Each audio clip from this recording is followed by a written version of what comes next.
Bismillah, walhamdulillah, wassalatu wassalamu ala rasulillah. Assalamu alaikum wa rahmatullahi wa barakatuh. Welcome back to lesson 3 of the marriage module, the most anticipated module and the module which I get the most messages about. Whether that's on the school channel, whether that's on YouTube or Instagram or Twitter, subhanallah, the marriage module is the one the brothers are most interested in. Why is that? Well, that's another topic for another day, but essentially, not only does marriage complete half your deen, we're living in a overly sexualized society where fasad and fitna and fahsha is everywhere, and desires and temptations are running very, very high, and marriage, as a result, has become harder. When zina becomes easier, marriage becomes harder, subhanallah. What a oxymoron, what a paradox. Zina has become easier, marriage has become harder. So how do we go back to the beautiful sunnah of nikah? Where Rasul told us the best nikah is that the one which is the simplest and the one with the least expense. And the worst wedding is, or marriage or walima is one where only the rich are invited and the poor are not invited. In fact, we've seen this now with the big wedding in India, which costs over $100 million. Subhanallah. Anyway, back to the point. The lesson today is lesson 3, talking about proposal, how to propose in a good way, the best way, ihsan, ahsan. We are human beings who must aspire for excellence. The first 2 lessons talked about the importance of marriage being half our deen, how to find a spouse, and the apps, traditional methods, masajid, network opportunities as well, digital interfaces, etc., etc. And lesson 3, inshaAllah, will talk about how to go about moving the needle. Okay, so you found a potential sister. There's compatibility. You found you're speaking to her perhaps on a group with the wali there. You've actually met the sister, or you've done a video call with her. You may have met her with a chaperone at a coffee shop, for instance. How do you then go about proposing to her in an Islamic way? There's 2 ways. Either the man proposes, which is what the West teaches. The man is supposed to propose, get down on one knee, give the ring, subhanallah. That's the Western way. Also in Islam as well, we can do this. There's nothing wrong with a man proposing to the woman. Say, I would like to marry you. However, traditionally, it's been the woman's side that proposes to the man. And this is exactly what happened with the first wedding, or the first marriage of Rasul to Khadija radiallahu anha. It was her uncle who proposed to him. And this is the proposal. The istijaba, the question, let's say. Istijaba is the question, and the kabul is the acceptance. So proposal, the wali asks the question, either the uncle, the brother, or the father of the sister asks the question to the man.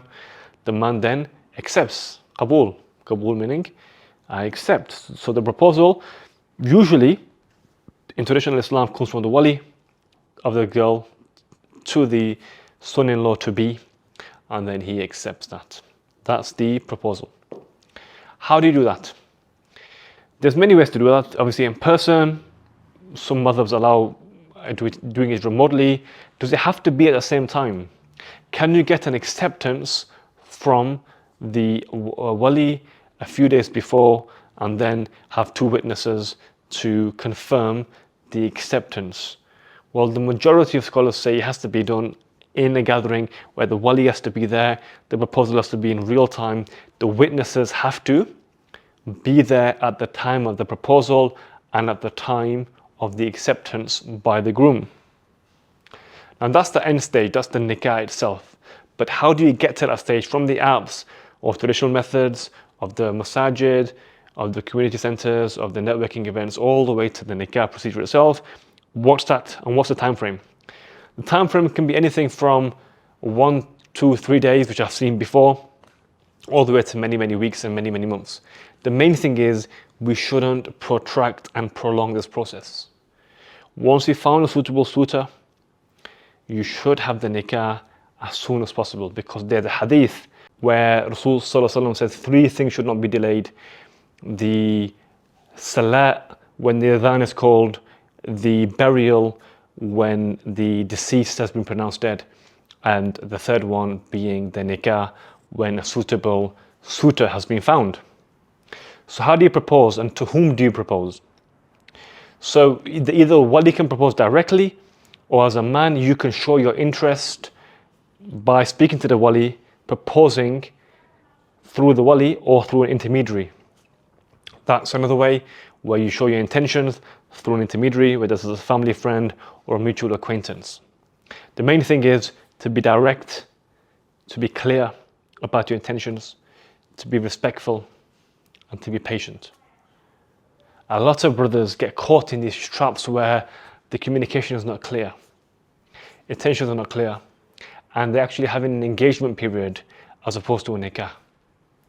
Now, nothing wrong with an engagement period, but usually this can be many, many months, and the nikah itself is delayed unnecessarily.